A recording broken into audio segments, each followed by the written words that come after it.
روایتو کې راځي حضرت رسول الله صلی الله علیه وسلم چې د حشرګاه میدان ته راشي د ټول انبیاء منبرونه کښېښول، هر پیغمبر پر منبر د نور باندې کښېني، حضرت رسول الله صلی الله علیه وسلم پر منبر نه کښېني.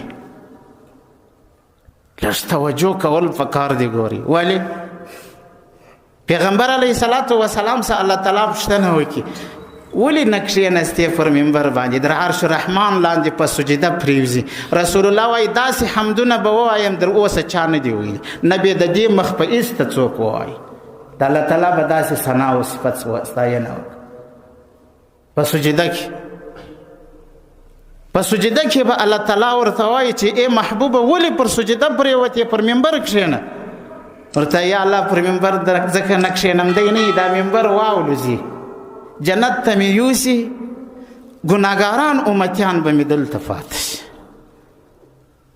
د دې دپاره و دلته پر سجده پروت یم چې زما ګناهګار امت د دې سپارش و شفاعت وکړي.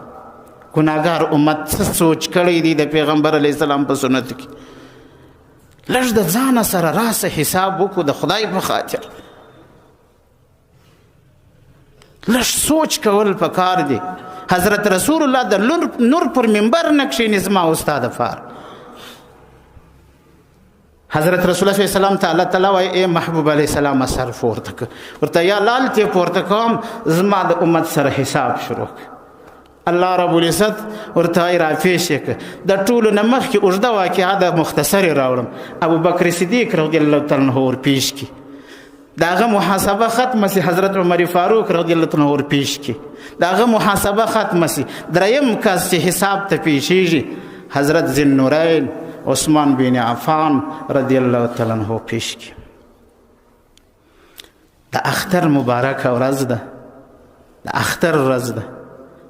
د حضرت عثمان بن عفان رضی الله عنه حساب دومره اسانه وي، دومره اسان، دومره چټک وي، خلک اریان سي چې دا څومره ژر حساب وس. د اختر ورځ وه، پیغمبر علیه السلام د عیدګاه لمانځه ته روانېدی، تیاری یې کول.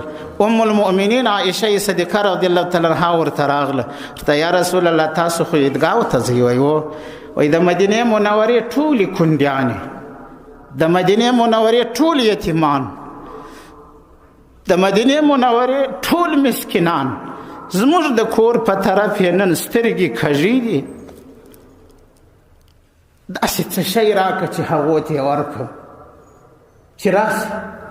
پیغمبر علیه الصلاة والسلام ورته وایي د صدیق لورې زما سره فی الحال هېڅ شی نشته، څه نشته چې درکړم. پیغمبر علیه الصلاة والسلام روان شو عیدګاه ته. د عیدګاه د خوا چې رالی د هرې بیبي د خونې و مخ ته دیګ باندې دی. پیغمبر علیه السلام ډیر وخندل. د حضرت عایشه صدیقه رضی الله تعالی عنها څخه پوښتنه وکړه دا څنګه کیفیت دی؟ ورته چې ته ولاړې زموږ کره حضرت عثمان بن عفان رضی الله تعالی عنه نه بیبیانو ته نه اوښان بار راوړه، د هرې یوه خونې و مخ ته یې واړوئ، وایي د دې څه خپل حوایج پوره کړي. موږ د هغه د پاسه دیګونه باندې که مسکینان، یتیمان، کونډیانې چې راځي او ورته ورکوو دا دې د کوره څه شیان وړي. پیغمبر علیه السلام د اسمان په طرف باندې سترګې پورته کړي.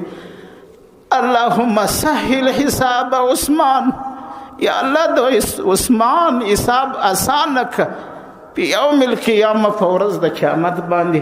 هغه دعا د محبوب علیه السلام قبوله شوه. الله تعالی ورسره ژر حساب وکړي، اسانه یې وکړي. الله تعالی دې زموږ سره اسانه حساب وکړي. 12 کاله څه د پاسه خلافت کړی دی، په ټوله خلافت کې څوک په چا په لاخه هم نه دی وهلی. قسم خوري وای په الله دې می قسم یې چې زه کومه ورځ ما اسلام راوړی دی د هغې ورځې راایسته ما مسلمان په چاپلاخه هم نه دی وهلی. او په جهاد کې می کافران ډیر وهلی دي، اما د مسلمان ضرر نه دی رسولی. ډیر احتیاط کول پکار دي. مسلمانانو د پاره باید د آخرت د زندګۍ غم وخوري. الله رب العزت په مش کې داسې په زړه کې نرمي پیدا کړي چې پر بل مې زړه سوځي. مسلمانانو سره مې مینه وي، د مسلمانانو سره مې محبت وي، د کونډیانو یتیمانو سره مې مینه او محبت وي، د یتیمانو په سر باندې لاس کښېږدو. الله رب العزت زموږ په زړه کې خپلو کورو کې چې څنګه سوچونه زموږ وي، الله دې وکړي چې د یتیمانو او کونډیانو هم را سره داسې سوچ وي. الله رب العزت دې موږ او تاسو زموږ ستاسو ټول قریبان انډیوالان د حشرګاه میدان ته په سپین مخ کې راولي. الله تعالی دې مې د رسول الله د مبارک لاسونه د حوض کوثر اوبه نصیب کړي.